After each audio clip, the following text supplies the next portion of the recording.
Hey there, Fire Escape Films crew. I'm Yuanjin Liu, one of the current tech directors here. I know that many of you may have wondered this for a while. What equipment do we have in the cage? What cameras do we have? What lights and what audio equipment and camera supports do we have? Let's face it, if you don't know there is such a gear, you will never use it. But fear not, today I'm here to lift the veil on this mysterious place, the cage.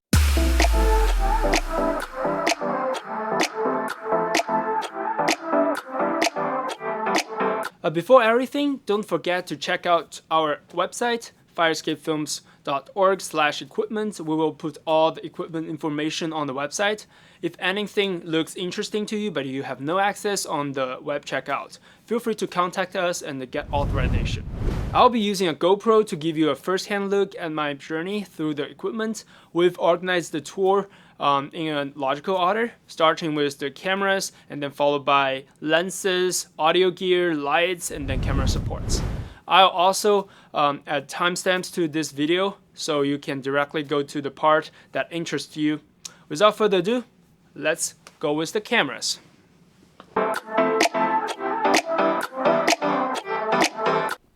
Okay, so now I'm wearing a GoPro and I'll show you the cameras.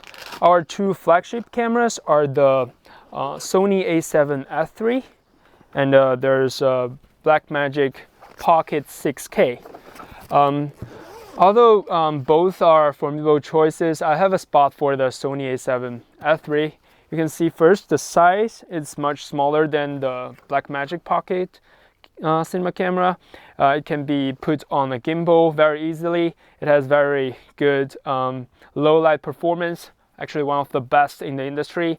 And also the file sizes are much smaller, much more manageable. You can film a short film and with only about maybe 200 gigabytes if you are going extremely high dynamic range with the ProRes external recording. But for the Blackmagic, you need to get a much larger drive. It can easily exceed 5 terabytes. So that's like more than 20 times difference, right? But Blackmagic Pocket 6K is the best camera we have in terms of the image quality. It records in 6K and it's in B-RAW, so it's raw footage. But with the Sony a7S III, if you want raw footage, you need to get external recording with the Atomos Monitor. The more common choices, these are actually really for advanced users, but for beginners, more common choices are the Canon cameras. So we have Canon 60, and Canon cameras all look pretty much similar. Canon 60 is like this, and we also have Canon 5D Mark IV, and like this one is the Canon 5D Mark IV. I'll also show you what's inside. But Canon cameras in general just look the same, and you can basically use any of them. And 5D is generally a little bit better than 60, and 60 is a little bit better than 80D in terms of full frame and autofocus like that. We also have two Panasonic GH5. So this one, this is a Panasonic GH5. I hope you can see it in the GoPro. This camera records in 10-bit color, and it can also record up to, I think it's 120 frames per second if I remember correctly. It has a flip screen.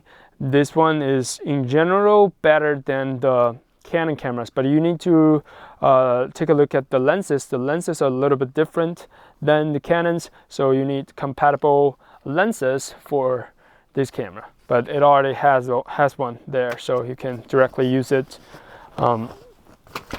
That's pretty much it. We have, you see other bags, there are other Canon cameras, and these are two Panasonic cameras, two Sony a7S III, and Blackmagic, and this one is Canon ADD.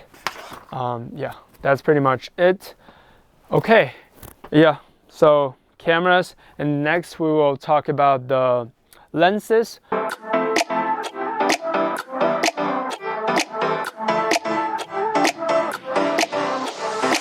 We have the Sony lenses. They are the most expensive ones, and they're only compatible with Sony because it's an E-mount. And they're very, very expensive, so better be careful with this lenses. They are too expensive to drop on the ground. Other than, so for Sony, we have a 35mm and a 50mm. So these two, the Sony guys, that one's probably 50mm, but you can always check. So I'll check what, so this one is 35 and the other is 50. They are the G Master lenses. I'll put it here.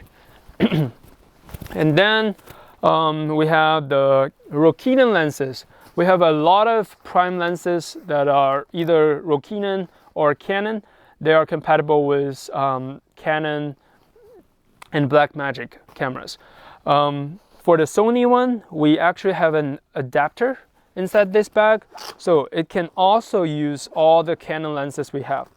So basically, when you are using a Sony camera, you have all the lenses available for you with this adapter. But I personally like Sony lenses better because of autofocus capability.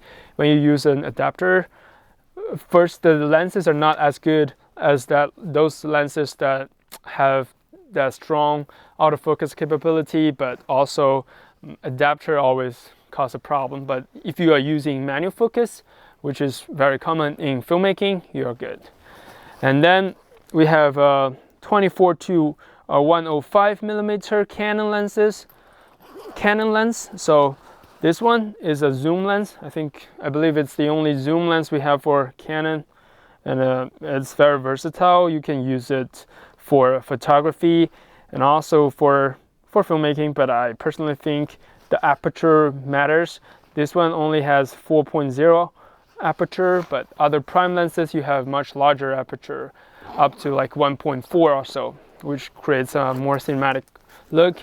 And we have 24mm, these are all 24, and then we have 35 Rokinon lenses and the 50 Rokinon lenses, and then 80 Rokinon lenses. We also have a few Canon lenses that supports autofocus, but the autofocus on Canon cameras are not that good, so they are not for continuous autofocus, but just for maybe at the beginning you can set the focus point with autofocus and then change it to manual and then work with that. So these are the lenses. You can see that we have a lot of lenses here. So basically, usually you can just check out 3 lenses of different focal lengths. Maybe I'll do like 24, 35, 80, or like 35, 50, 80, and 3 lenses. For Sony, we only have 2, so you can only check out 2 lenses, but I personally have a bunch of other Sony lenses. So yeah, when you are doing filmmaking, you usually need to check out more lenses for different purposes. And that's, and in this shelf, it is basically the cameras, lenses, and there's a gimbal. We'll talk about it later. Okay, so now let's talk about audio. The audio is actually simpler because we make all the audio into one bag. So with this bag, and then you need a boom pole, and then you're good to go. So inside this bag, maybe use the GoPro to let you see what's inside. So inside this bag, you will have a microphone, a Zoom H5 recorder. I hope you can see it. Yeah, you can see it. So microphone, this is a boom mic. We open it. It looks like this. So you will often add a AA battery and then install it in there. But if you want to, it can also be powered by the Zoom H5. So you connect an XLR cable to the microphone and the Zoom H5. You're good to go. We have 6 of this. Currently there are 4 here. Like you can see, there are 3, and there's 1, and there are 2 over there because we haven't added a new microphone. So, but by the time you watch this video, you will probably already, they will probably be already in the system, so you can check them out. We don't distinguish the 6 different audio kits. They are just called audio bundle in the system, and you can check any of them. And each of this will also have a monitor, what's this called? Headphone, so you can monitor the audio during filmmaking.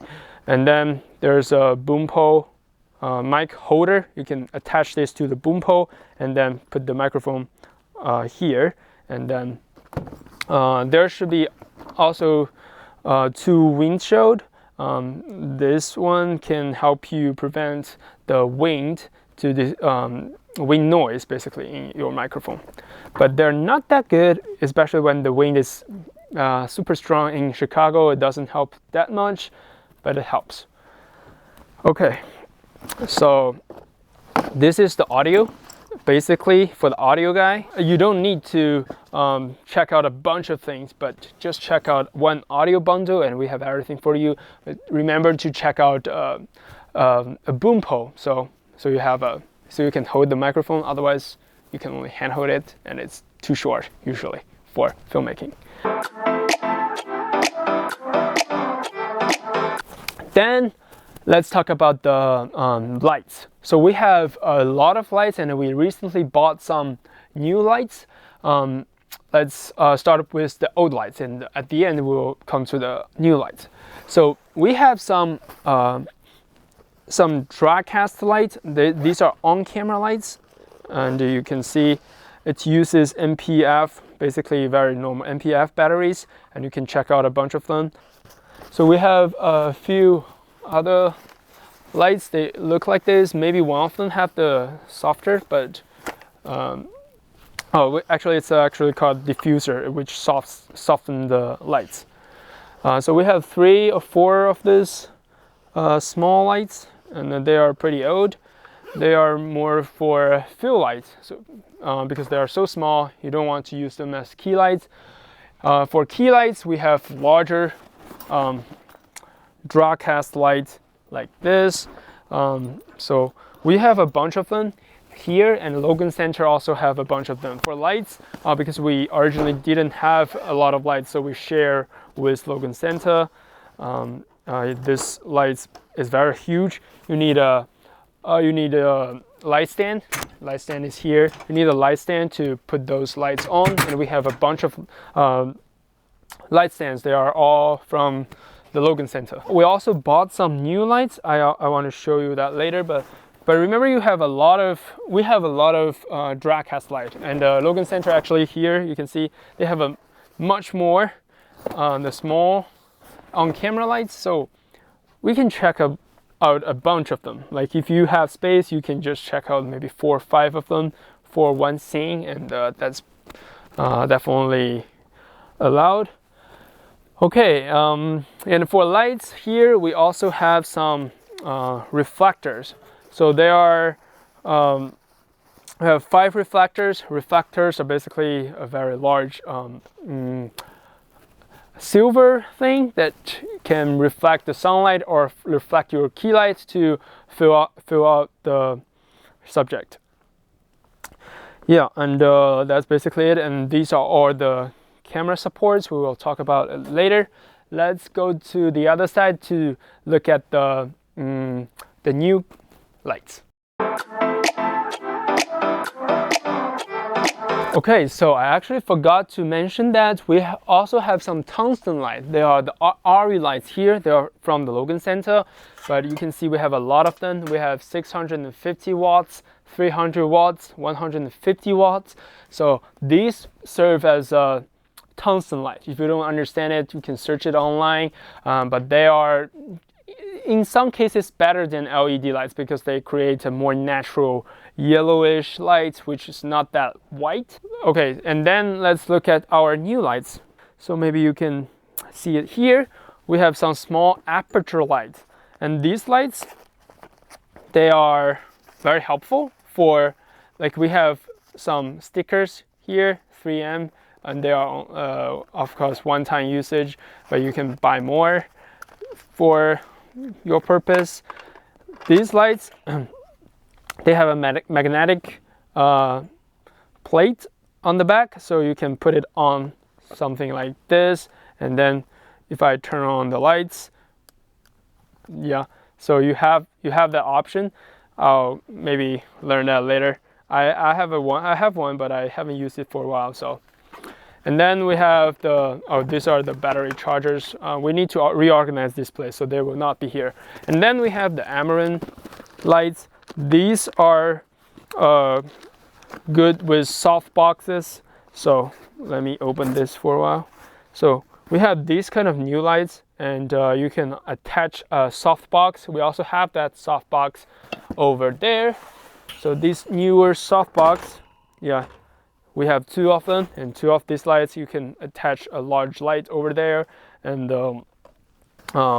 they can serve as the key light. So today I'm not gonna go to the details, but just show you that we have these gears, so next time you can actually use it.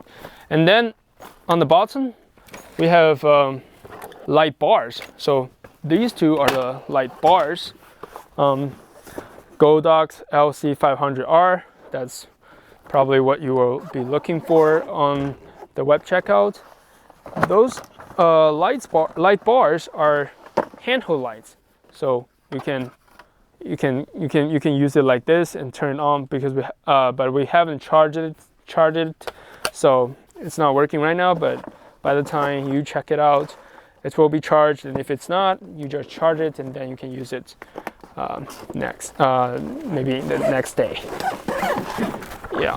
So, and then these are our drag cast lights, basically the same as the one I showed you earlier. We have a bunch of them, so usually you can just check out a lot of them, and it doesn't harm the other group. Okay, I'll put the lenses back. All right, so we just talked about the cameras, lenses, audio, and lights. So next we will talk about the camera supports.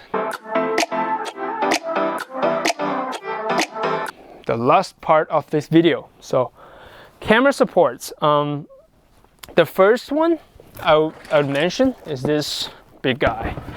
So we have a DJI RS3 gimbal, and it also has all the cables in there. Oh yeah, someone just put them together. I'm glad that they did that. And we have the cables. You can connect the transmitter to the gimbal, and also you can connect the cable to control the camera with the gimbal.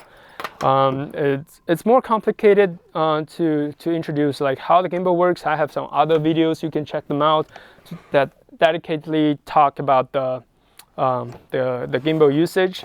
But for now, I just want to let you know that we have this DJI R3, which is very useful for moving shots. Okay, I'll put it back. And then we have we have a bunch of the slates, and we also have a shoulder mount here. We have a Flycam racking over here, and then I'll probably just like maybe take it to the front so you can see it. So yeah, we have a shoulder mount. We have a Flycam racking. This is also another kind of mechanical stabilizer. If that RS3 is checked out by some other people, you can possibly just use this one, because it's also durable and it doesn't need a battery. The boom poles, you can see we have at least 6 boom poles here. So they are for the audio, they're for the microphone basically.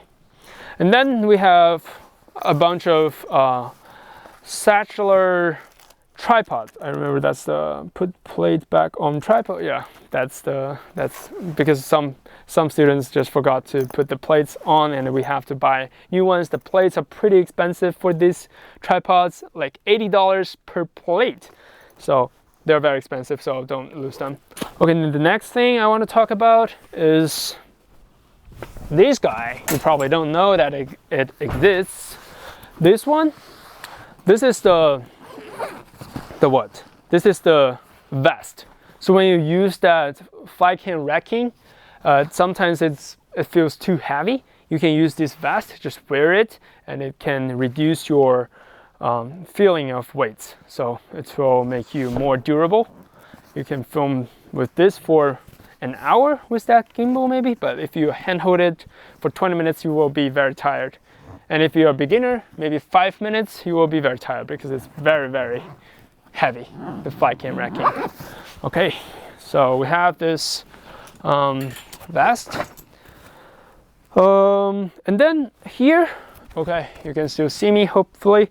And here we have some Dolly wheels, Dolly tracks, and a bunch of Dolly related things. I don't use Dolly, so I'm not sure how useful they are, but like if you know about Dolly, we have all the Dolly equipment and you can try it. And we also have some wheels there for the moving glide gear, tripod Dolly. So we have a bunch of Dolly systems. The next thing I want to talk about is this guy. This is a car mount. I use this in my film Fall into a Trap, and I feel it's very useful. Many people don't know that it's there, and I think I'm the first one to check it out for the last few years. So it's there, and you can mount this to your car. But actually, by law, you are not supposed to do that in Chicago. But like in the school area and in a closed road, maybe like, yeah, it's fine. It's fine to use it. It doesn't matter. It's over here. Sorry about that. So yeah. So yeah, these are the jib and the glide slider. So yeah, let's cut that rumble. But yeah, so we have a slider. This is a manual slider though. You will need a person to hold this wheel, and it can move, and put the camera on top of this, and it can move. And if that's for like a sliding shot, very, very helpful. We also have a jib. A jib is basically how you create a crane shot. Are you familiar with the crane shots? They, like the Hollywood movies, usually use a very large crane to mimic drone, and basically can go down. Maybe I'll add an example in the video, but the jib is for the crane shot, and we have it, and it's totally functional. It's right here, and you can see it. I'm not gonna show you how to use it, but like, you know that we have a jib and a slider, and we also have some drives. Those drives are not for you guys. They are the archive drive for our Firescape films, but we have some Samsung and SanDisk SSD, 1 terabyte SSD. Each director should be able to check out at least one of those SSD drives. So over here we have the cards. They are called Wagon Cart. Very useful if you're checking out a bunch of gears. You definitely need a cart, so reserve it beforehand because they are demanded by a lot of people. Here we have all the batteries. The SONY batteries are the SONY batteries are here. Yeah, hope you can see it. Sometimes the cage staff couldn't find it, but you can tell them that it's here. I don't know why, but like it happened a lot of times. So, and we have the AA batteries, MPF series batteries, basically 700, 900. It's basically the size are different, but they can be mounted for lights and for the monitor. One last thing, it's the monitor. So we have two monitors, and these are on-camera monitors. Oh, yeah. I'm currently using one so I can see myself, and for filming it's also useful because it gives you a larger screen. When you use Sony cameras or the Canon cameras, the screen is pretty small, and sometimes you can't see the focus point very clearly. So I recommend using the using a monitor. Also, it has a SSD drive on the back. This is for external recording. This is more advanced, but for